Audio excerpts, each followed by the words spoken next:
Et bonjour chers élèves de troisième. Nous nous retrouvons du coup pour cette séance numéro 3 de la séquence 9 de trigonométrie. Nous allons corriger juste après du coup l'exercice, enfin l'activité numéro 2 de la page 205 qui était à faire pour aujourd'hui. Mais avant, petit rituel, nous allons faire le calcul mental numéro 4. D'accord? Donc vous avez la feuille dans Pronote, sinon vous regardez la vidéo, vous appuyez sur pause avant que je commence la correction du calcul mental. Vous essayez de le faire et puis vous regardez du coup la correction. D'accord? Donc 5 équations à résoudre. Prenez une minute à chaque fois pour résoudre l'équation. Une minute, ce sera largement suffisant. Si vous mettez moins, tant mieux. Si vous mettez plus de temps pour le faire, c'est pas grave. Le but étant d'arriver à résoudre ce genre d'équation en une minute, montre en main. Donc première question, vous devez résoudre l'équation 2x moins 3 est égal à moins x plus 7. Donc on se rappelle que pour résoudre des équations, il faut mettre tous les inconnus d'un côté et les nombres de l'autre côté. D'accord? Donc ici on va rassembler tous nos inconnus, c'est-à-dire les x du côté gauche, et tous nos nombres du côté droit du signe égal. Donc ici à droite, celui qui me dérange moi, c'est le moins x. Le moins x, pour m'en débarrasser et le faire passer du côté gauche, le moins x, en le passant à gauche, va devenir plus x. Je regarde sur ma gauche, le nombre qui me dérange moi ici, c'est le moins 3. Le moins 3 pour m'en débarrasser, et que le plus 3 qui fait que je me débarrasse du moins 3. Parce que plus 3 moins 3, ça nous fait 0. Donc le moins 3, on va dire qu'on va le faire passer de l'autre côté. Moins 3 va devenir plus 3. Donc je vais faire les deux étapes en même temps pour gagner une ligne de calcul. Mais si vous voulez faire d'abord passer le x à gauche et puis le moins 3 à droite, vous pouvez le faire en deux étapes. C'est pas très grave. Donc on y va. Donc 2x plus x, parce que le moins x, quand on le fait passer de l'autre côté, ça devient plus x, égale à 7. Attention, le moins 3 que je fais passer de l'autre côté devient plus 3. Donc prochaine étape, il ne reste plus qu'à calculer élément par élément, voir ce que ça nous donne. Donc dans la famille des x, nous en avons 2 et on en ajoute un. 2 plus 1, ça nous fait 3. Donc 2x plus x, ça nous fait 3x. Et à droite du symbole égal, 7 plus 3, ça nous fait 10. Donc nous avons que 3x, ça nous fait 10. Donc 3x, on peut l'écrire comme 3 fois x. Moi je veux juste savoir combien fait x, d'accord?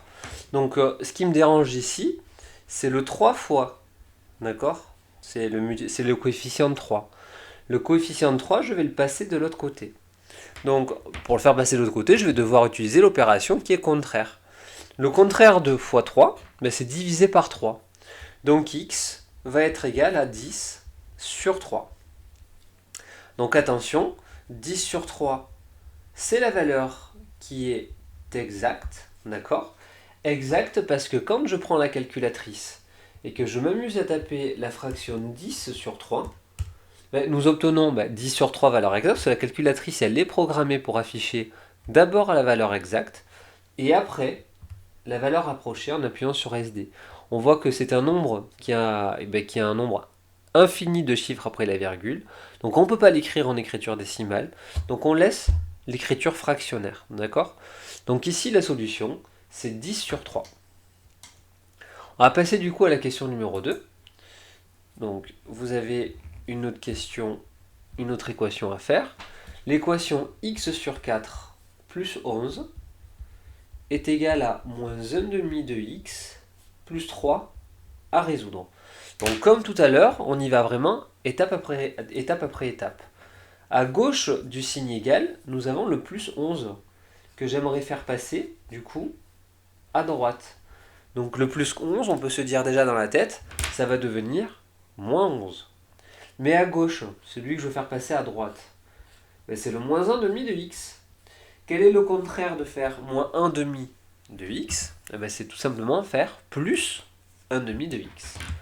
Donc on y va, on écrit x sur 4 plus 1 demi de x, c'est égal à 3. Le contraire de plus 11, c'est moins 11. On y va, on calcule. Donc dans la famille des x, j'en ai 1 sur 4 que j'ajoute à 1 sur 2. Donc soit je sais le faire de tête, soit je prends la calculatrice et je vous encourage à utiliser la calculatrice. 1 sur 4 plus 1 sur 2, ça nous fait 3 sur 4. Donc on en a 3 sur 4 dans la famille des x, et c'est égal à, on utilise quand même la calculatrice pour faire 3 moins 11, ça nous fait moins 8. Donc 3 quarts de x est égal à moins 8. Donc on voit, j'ai toujours pas isolé mon x. Ce qui me dérange ici, c'est ce 3 sur 4 qui est en facteur devant le x, qui est devant le x, d'accord? Comment je fais pour me débarrasser de ce 3 quarts fois x?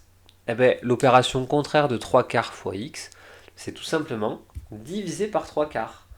Donc x va être égal à moins 8 divisé par 3 quarts. Je prends la calculatrice, ou je me sers du coup de ma tête pour faire ce calcul-là, mais je vous conseille une fois de plus d'utiliser votre calculatrice. Moins 8 divisé par 3 quarts, ça nous donne moins 32 sur 3. Alors je peux utiliser la calculatrice pour voir si c'est vraiment un nombre qui est écrit sous sa forme exacte, ou si je peux avoir une écriture décimale, ou voilà. Donc on est à moins 10,6666 et ça ne se termine jamais, bien que la calculatrice ait mis un 7 à la fin. C'est juste que l'écran n'est pas assez grand, sinon il n'y aurait que des 6 et ça ne s'arrêterait jamais. Donc la solution ici, c'est moins 32 sur 3. Voilà pour la question numéro 2. On va faire la question 3. Hop, on trace un trait pour pas...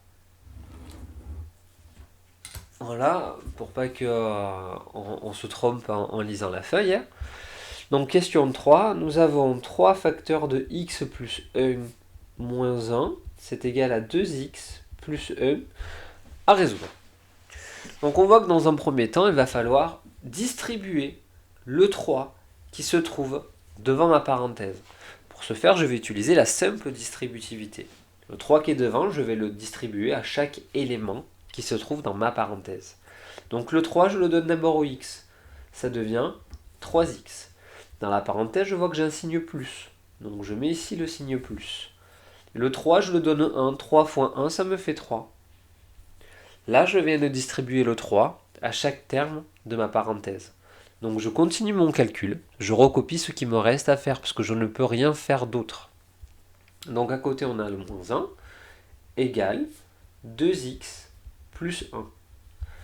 Donc là, deux choses. C'est soit je continue de calculer, soit je fais basculer les 2x à gauche et ces nombres-là à droite. D'accord? Moi, je décide du coup de continuer mon calcul. C'est-à-dire ici, je peux calculer plus 3 moins 1, à savoir combien ça fait. Donc plus 3 moins 1, ça nous fait 2. Donc je recopie et juste je remplace 3 moins 1 par 2. Ça nous fait 2x plus 1. Là maintenant, je suis dans une situation comme dans la question ou la question 2, c'est-à-dire je peux faire passer à droite ou à gauche mes nombres avec des x ou mes nombres tout seuls sans la composante x. À gauche du signe égal, j'ai le plus 2 moi qui me dérange, qu'il faut que je fasse passer du coup à droite. Et d'un autre tête, on sait que le plus 2, on va l'écrire du coup moins 2 de l'autre côté. Et à droite, ce qui me dérange moi, c'est le 2x. Et 2x en le faisant passer à gauche, dans la tête on l'a aussi, on sait que 2x va devenir moins 2x. Donc on y va. 3x moins 2x est égal à 1 moins 2. D'accord? On a fait basculer nos termes. Hein. Maintenant on calcule. Dans la famille des x, j'en ai 3 et j'en enlève 2. 3 moins 2, ça nous fait 1. Donc on arrive à 1x. Mais on sait que 1x, on peut l'écrire juste x tout seul. Et 1 moins 2, ça nous fait moins 1. Donc ici, la solution attendue, c'était moins 1. On va passer du coup à la question numéro 4. On trace un trait pour... Voilà. Question 4. On vous demandait de résoudre l'équation 3x moins 1 est égal à 5x moins 2. Ici, il n'y a pas de problème, comme dans la question numéro 3, d'accord? On se retrouve dans un cas comme dans la 1 ou dans la 2, on a juste à faire basculer les nombres qui nous intéressent. Donc dans ma partie gauche, on a le moins 1 qui nous dérange. Le moins 1, je le fais passer à droite. Moins 1 va donc devenir plus 1. Et à gauche, ce qui me dérange ici, c'est le 5x. Je le fais passer du coup à droite, plutôt c'est le 5x. Je le fais passer à gauche. Et 5x va devenir moins 5x. Donc on y va. À gauche, nous avons le 3x. Je fais basculer le 5x qui va devenir moins 5x égale. À droite, nous avons le moins 2. Je fais basculer le moins 1 qui va devenir plus 1. On y va, on calcule. Dans la famille des x, nous avons 3 et j'enlève 5. Je tape à la calculatrice 3 moins 5 au cas où. Ça nous fait moins 2 dans la famille des x. Maintenant à droite, nous avons moins 2 plus 1, ce qui nous fait moins 1. Alors j'ai toujours pas le x tout seul, d'accord? J'ai toujours pas le x. Moi j'ai moins 2 fois x. J'aimerais juste avoir x. Donc ce qui me dérange d'ici, c'est le moins 2 fois. Je le fais passer de l'autre côté. Et le contraire de faire fois moins 2, c'est de diviser par moins 2. Donc x est égal à moins 1 divisé par moins 2. Et moins 1 sur 2, moins 1 sur moins 2, pardon, ça nous fait 1 demi. Ou alors, ça nous fait 0,5. Les deux réponses sont correctes. Les deux réponses sont toutes les deux des valeurs exactes, parce que 0,5 c'est un nombre décimal avec une écriture finie, et 1 demi c'est une écriture fractionnaire qui est forcément exacte. D'accord? Donc voilà la solution. 1 demi ou 0,5. Et ces deux nombres-là, de toute façon, ce sont le même nombre, donc voilà la solution. Dernière question. Donc question numéro 5. Hop. On doit résoudre l'équation 5x moins 1 est égal à 5x plus 3. Alors comme tout à l'heure, on se retrouve dans le cas de la question 1, 2 ou 4. D'accord? Je vais devoir jongler avec ce qui m'arrange et ce qui ne m'arrange pas. Hein. C'est-à-dire à gauche, nous avons le moins 1 qui me dérange, que je vais faire basculer à droite. Le moins 1, dans la tête, on le sait, ça va devenir plus 1. Mais à droite, ce qui me dérange ici, moi, c'est le plus 5x, ou le 5x, que je fais basculer à gauche. 5x va devenir moins 5x. Alors on y va. À gauche, nous avons le 5x.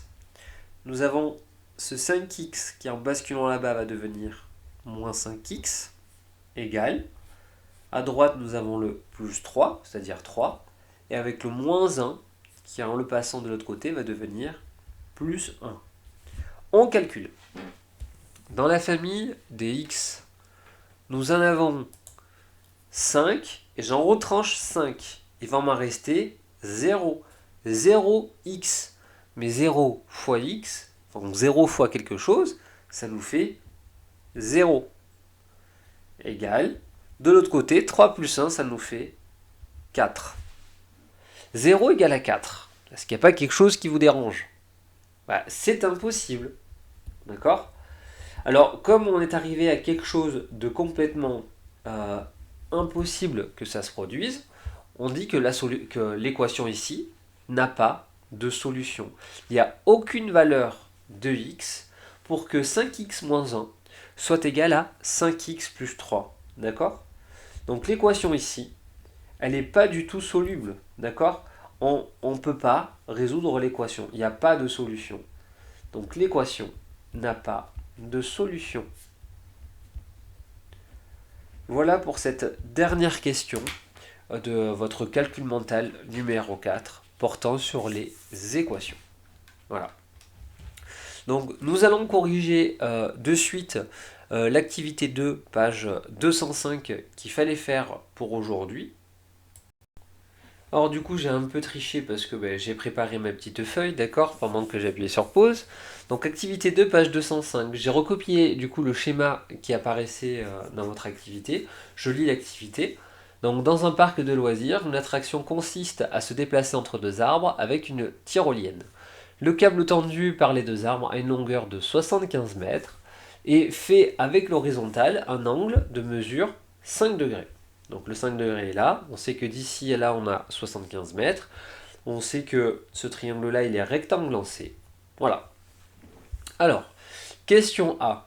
Dans le triangle ABC, rectangle en C, écrire le rapport qui est égal au cosinus ABC.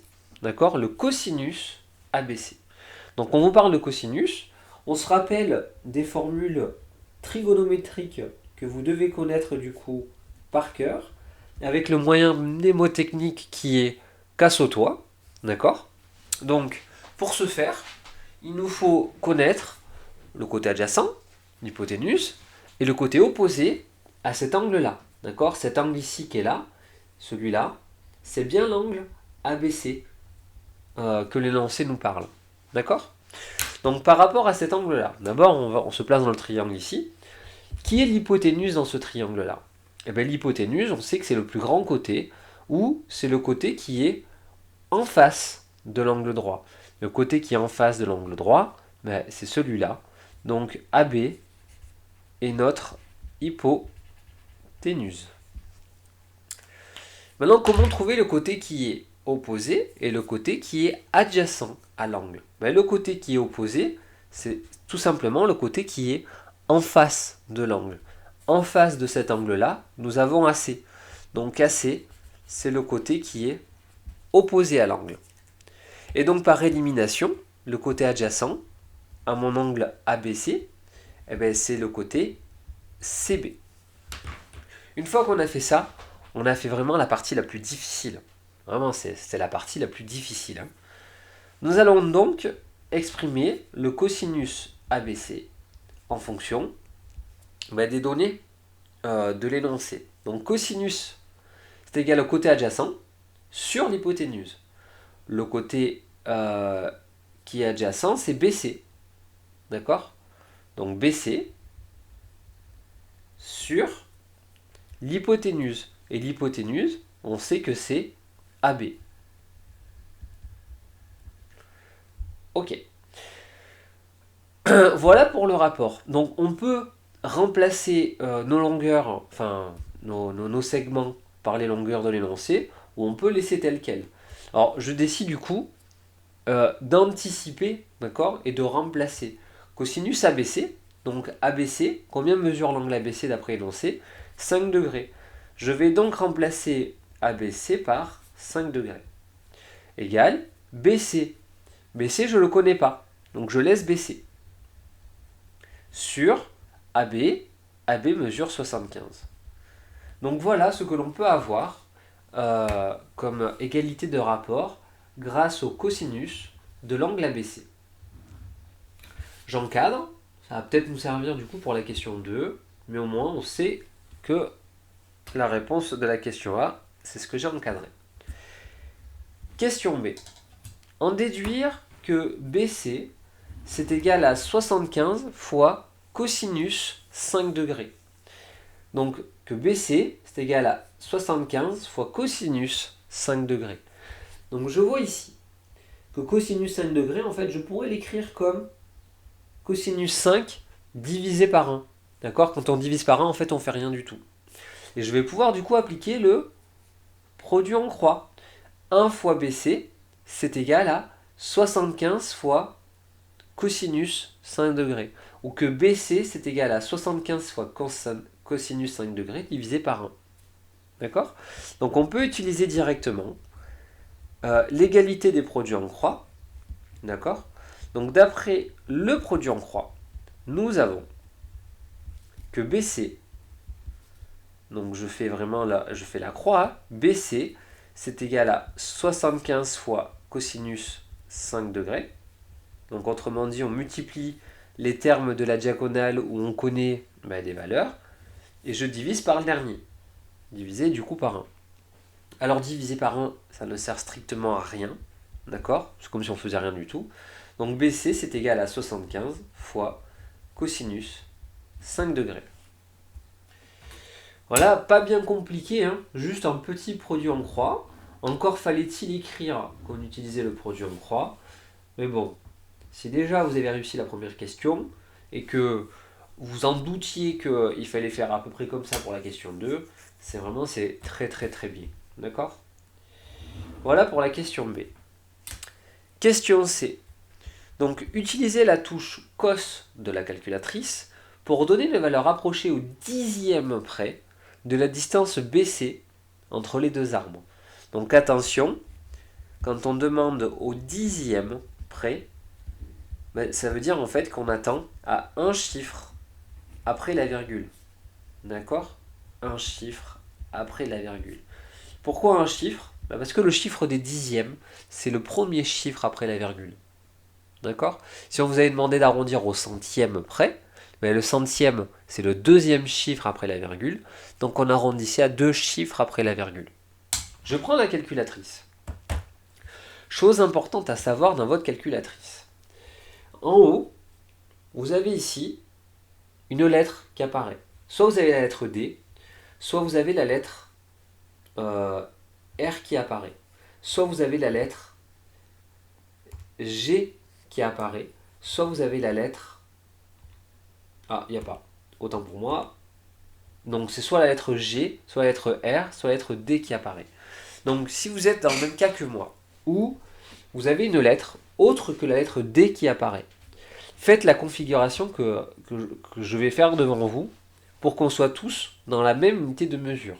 On sait que des angles, ça s'exprime en degrés. Donc la calculatrice, il faut la paramétrer en mode degrés. Donc pour ce faire, nous allons appuyer sur la touche seconde de la calculatrice, puis après sur la touche mode config. C'est juste à côté du on. On a un petit menu ici qui apparaît. Et je vois que le mode degré de ma calculatrice, il est sur la touche numéro 3, degré. Donc j'appuie à l'aide de mon pavé numérique sur le bouton 3. Et je vois ici, j'ai plus la touche G, j'ai le symbole D qui apparaît. Je suis bien en mode degré. D'accord? Et là, je vais calculer le 75 fois cosinus 5 degrés que l'énoncé me demande de faire. Donc 75 fois, les touches sinus, cosinus et tangente apparaissent ici dans votre calculatrice Casio. Cosinus. La parenthèse est déjà ouverte toute seule. 5, je ferme la parenthèse.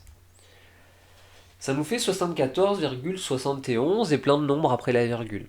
Je vais arrondir ça à un chiffre après la virgule. Le premier chiffre c'est 7.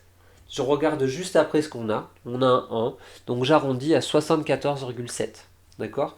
Si le nombre qui était juste après, ça aurait été un nombre à partir de 5, j'aurais arrondi à 74,8. Mais ce n'est pas le cas. Donc d'après la calculatrice, BC, c'est environ égal à 74,7 mètres. Donc toujours d'après la calculatrice. Voilà pour cette activité. On peut conclure que la distance entre les deux arbres est de 74,7 mètres. Donc voilà pour l'activité numéro 2, page 205. Ok. Donc maintenant, il va falloir aller dans la partie leçon, donc vraiment dans le cahier de leçon. Et vous allez écrire, d'accord, écrire l'exercice qui est résolu, donc l'exercice 1, résolu de la page, alors qui est à la page 206, me semble-t-il, 207. Donc l'exercice numéro 1, résolu de la page 2. Alors, et dans cet exercice résolu, du coup, je le commente. Vous avez la solution, mais tant qu'à faire que vous ayez une solution aussi vidéo, au cas où. Donc, j'ai reproduit le schéma, et on vous demande du coup de préciser la longueur BC. D'accord? Combien fait BC? Dans ce triangle ici qui est rectangle, on connaît que l'angle B et le côté AB. Donc quand on veut calculer normalement une longueur dans un triangle rectangle, on a pour habitude d'utiliser le théorème de Pythagore. Mais Pythagore, il s'applique si on connaît deux côtés. Là, on n'en a pas deux côtés, on n'a qu'un côté et un angle. Donc on va utiliser les formules trigonométriques, c'est-à-dire le casse-au-toit. Alors, je regarde par rapport à mon angle qui est demandé. Je vais identifier du coup le côté qui est opposé. l'hypoténuse et le côté qui est adjacent. Donc l'hypoténuse, c'est toujours le côté qui est en face de l'angle droit. L'angle droit est là, le côté qui est en face, c'est celui-là. Ça, c'est donc l'hypoténuse. Le côté qui est opposé. Le côté qui est opposé, c'est le côté qui est en face de l'angle qui m'est donné. Donc en face de l'angle qui m'est donné, ça va être le côté CA. Et ça, c'est le côté qui est opposé. Et donc le dernier, par élimination, c'est le côté qui est adjacent. Donc ça, vraiment, j'insiste, hein, c'est la partie la plus difficile. Bien identifier nos trois côtés, c'est la partie la plus difficile. On vous demande de calculer BC. D'accord? On vous demande de calculer BC. Autrement dit, on vous demande de calculer l'hypoténuse. On vous demande de calculer H. Mais qu'est-ce que je connais, moi? Ben, je connais l'angle et le côté qui est adjacent. Je connais A, je cherche H. Je connais A, je cherche H.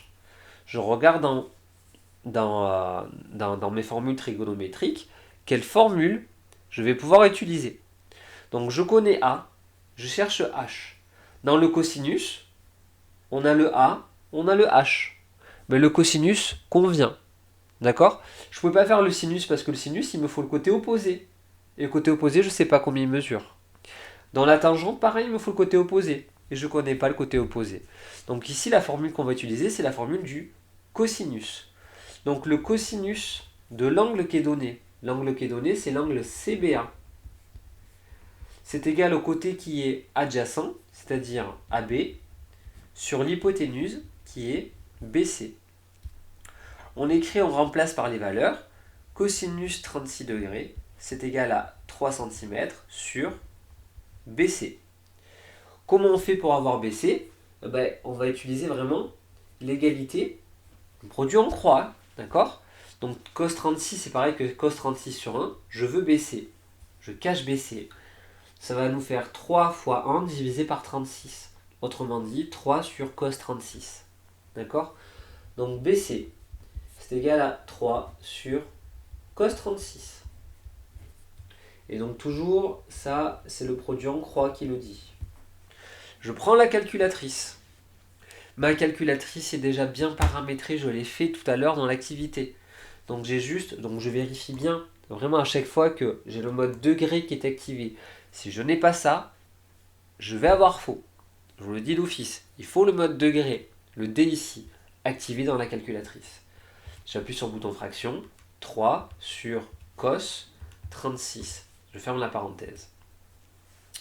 Ça nous fait 3,70, 8 et plein nombre après la virgule. Je regarde, on veut une valeur approchée au dixième. Dixième, c'est le premier chiffre après la virgule, c'est-à-dire le 7. Donc BC, c'est environ égal à 3,7 cm. Voilà pour la première question de mon exercice résolu. Alors, deuxième question du coup de cet exercice résolu. Pareil, j'ai dessiné la figure pour gagner un peu de temps. On est dans un triangle PNM qui est rectangle en P. Et on vous demande de déduire, de calculer l'angle MNP qui est ici présent. D'accord? Pour calculer un angle, on va utiliser du coup toujours pareil, les formules trigonométriques. Donc je les écris à chaque fois, d'accord? Casse au toit, vraiment. Hein. Cosinus est adjacent sur hypoténuse, sinus est opposé sur hypoténuse, tangente c'est opposé sur adjacent. Je regarde par rapport à mon angle qui est demandé, c'est cet angle-là. Je vais identifier du coup le côté qui est opposé. Le côté qui est opposé, c'est le côté qui est en face de l'angle. En face de l'angle, nous avons PM. Ça, c'est le côté qui est opposé. Je regarde dans ce triangle rectangle. Le côté qui est en face de l'angle droit, ça, c'est l'hypoténuse. Et par élimination, le dernier côté qui est ici, ça va être le côté qui est adjacent à mon angle, toujours par rapport à l'angle. Donc je regarde la formule, je regarde les formules. Je connais le côté qui est opposé. Je connais O. Je connais le côté l'hypoténuse. Donc je connais H. Je connais O, je connais H, je cherche l'angle. Je connais O, je connais H, je cherche l'angle. Je regarde le cosinus. Bah, il faut le côté adjacent. Je le connais pas, c'est pas celui-là. Je regarde le sinus. Il me faut O, il me faut H. Je connais O, je connais H. Bah c'est bon, c'est le sinus. Je regarde pourquoi la tangente ça peut pas fonctionner. Je connais bien le côté opposé, 2,4, mais je connais pas le côté adjacent. Donc je peux pas utiliser la tangente. Donc on y va pour la formule du sinus. Sinus MNP, parce que cet angle-là c'est MNP, ou PNM, ça dépend comment vous les nommez, hein. C'est égal. Côté opposé, ben, c'est PM, côté opposé il est là, PM, sur hypoténuse MN. On remplace, donc l'angle, ben, on ne sait pas combien ça fait, donc je mets sinus MNP, c'est égal à PM, donc PM c'est 2,4, sur MN 6, d'accord? Alors, soit je calcule, savoir combien ça fait 2,4 sur 6, soit je peux le laisser comme ça. On va prendre le parti de le calculer. Ça nous fait 0,4. Donc je sais que le sinus de mon angle, ça me fait 0,4. Comment je fais pour avoir l'angle? Eh bien, on a une touche dans la calculatrice qui nous permet de nous donner le contraire du sinus. Comme les touches qu'on a avec le carré et la racine carrée. Le carré et la racine carrée, ce sont deux éléments contraires. D'accord? Ben là, on a pareil pour le sinus. Donc le contraire du sinus, pour l'activer, cette fonctionnalité, ben je vais aller dans le sinus. Juste au-dessus du sinus, vous voyez que c'est marqué arc-sin. D'accord? Arc-sin, c'est la fonction qui est contraire au sinus. Donc j'appuie sur seconde. Sinus. On a arc-sin qui apparaît. Donc suivant les calculatrices, soit vous avez arc-sin qui apparaît, ou sinon vous avez le sin moins 1 qui apparaît. Sin moins 1. D'accord? C'est la même chose. Sin moins 1 ou arc-sin, c'est la même chose. Donc on va taper arc-sin de 0,4, je ferme la parenthèse, et ça nous fait à peu près, donc remarquez, hein, arc-sin de 0,4, et ça nous fait à peu près 23,578 et plein de nombres après la virgule. Je regarde, on vous demande de donner un arrondi au degré près. Au degré près, c'est-à-dire pas de nombre après la virgule. J'arrondis ça à 24 degrés. Parce qu'après la virgule, nous avons 5 comme nombre. Et à partir de 5, j'arrondis au-dessus. Donc au-dessus de 23, nous avons 24. Donc l'angle MNP, ici, fait 24 degrés. Voilà à quoi servent les formules trigonométriques. Formules trigonométriques, soit ça nous sert à calculer une longueur dans un triangle rectangle, soit ça nous sert à calculer un angle dans un triangle rectangle. D'accord? Donc pour savoir si vous avez compris, rendez-vous dans la partie exercice. D'accord? Donc dans la partie exercice, on va en faire deux ensemble, tout en sachant qu'il faudrait que vous le fassiez tout seul. D'accord? Vous allez faire les exercices 29 et 31 de la page 209. D'accord? 29 et 31 de la page 209. Alors, le temps pour moi du coup d'écrire les deux schémas. Donc on a le 29 et le 31. Exercice 29, vous avez le triangle JLU qui est rectangle en L. Et on vous demande de calculer la longueur LU arrondie au dixième près. D'accord? LU qui est là. On connaît cet angle-là. D'accord? Je regarde toujours par rapport à cet angle-là, qui va être le côté adjacent, opposé et hypoténuse. Je rappelle la formule trigonométrique. À chaque exercice, vous me verrez l'écrire dans le chapitre de trigonométrie. D'accord? Donc, par rapport à cet angle-là, le côté qui est en face de cet angle-là, c'est le côté qui est opposé. Et comme côté opposé, du coup, on a LU. Et donc on peut identifier l'hypoténuse de ce triangle rectangle. L'hypoténuse, c'est toujours le côté qui est en face de l'angle droit. Et en face de l'angle droit, nous avons JU. Donc JU est l'hypoténuse de notre triangle. Par élimination, JL est donc le côté qui est adjacent. Alors je regarde ce que l'on veut me faire calculer. Je connais un angle, je connais H, l'hypoténuse, et je cherche O, le côté opposé. Donc O et H, O et H, je recherche dans mes formules quelle fonction trigonométrique fait intervenir O et H. Mais il n'y a que le sinus qui fait intervenir O et H. Donc ici la formule nécessaire, c'est celle du sinus. Donc sinus LJU, parce que cet angle-là il s'appelle LJU, c'est égal, côté opposé, c'est-à-dire LU, il est là, sur hypoténuse JU. On remplace par les valeurs, donc sinus 32 degrés, c'est égal à LU, on ne sait pas ce que c'est, sur 8,2. J'utilise le produit en croix, comme on fait depuis toujours, mais je n'ai pas besoin de le faire parce qu'on sait maintenant par habitude que LU, ça va être égal à quoi? À 8,2 fois sinus 32 degrés. Donc là, j'aurais tendance à dire que je fais ça fois ça divisé par 1. Pas besoin de marquer divisé par 1, d'accord? Il n'y en a pas besoin. Je prends la calculatrice. Donc j'ai le calcul de tout à l'heure. Je regarde bien que je suis en mode degré. Et on tape à la calculatrice 8,2 fois sinus 32 degrés. On obtient ça. Je veux le résultat arrondi au dixième près. Dixième près, c'est le premier chiffre après la virgule, c'est un 3.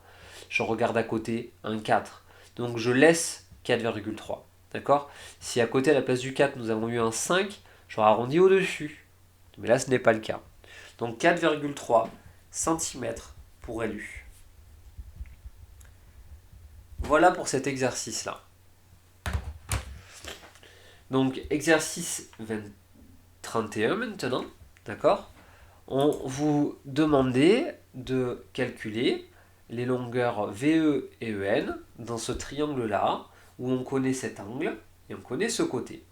Donc toujours par rapport à cet angle-là, on cherche à identifier l'hypoténuse, le côté opposé, et le côté adjacent. L'hypoténuse ici, c'est toujours le côté qui est en face de l'angle droit. En face de l'angle droit, nous avons EN. Donc ça, c'est l'hypoténuse. Je regarde le côté qui est en face de l'angle droit. En face de l'angle droit, nous avons VE. VE, c'est le côté qui est opposé.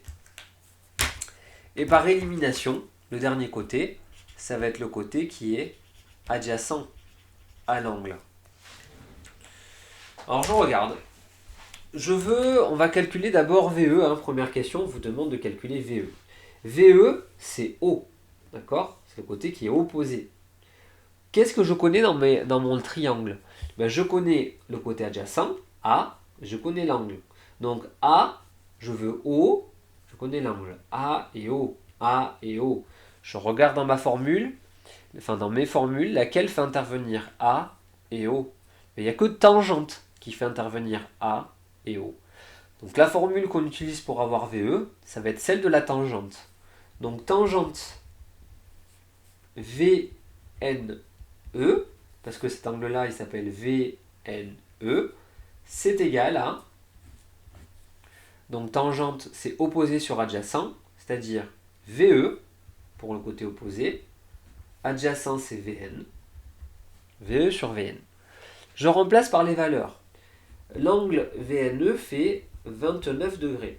Donc tangente 29 est égal à VE, on ne sait pas ce que c'est, sur VN 5,8. On calcule VE, comme tout à l'heure, on va multiplier nos deux longueurs qui sont en diagonale.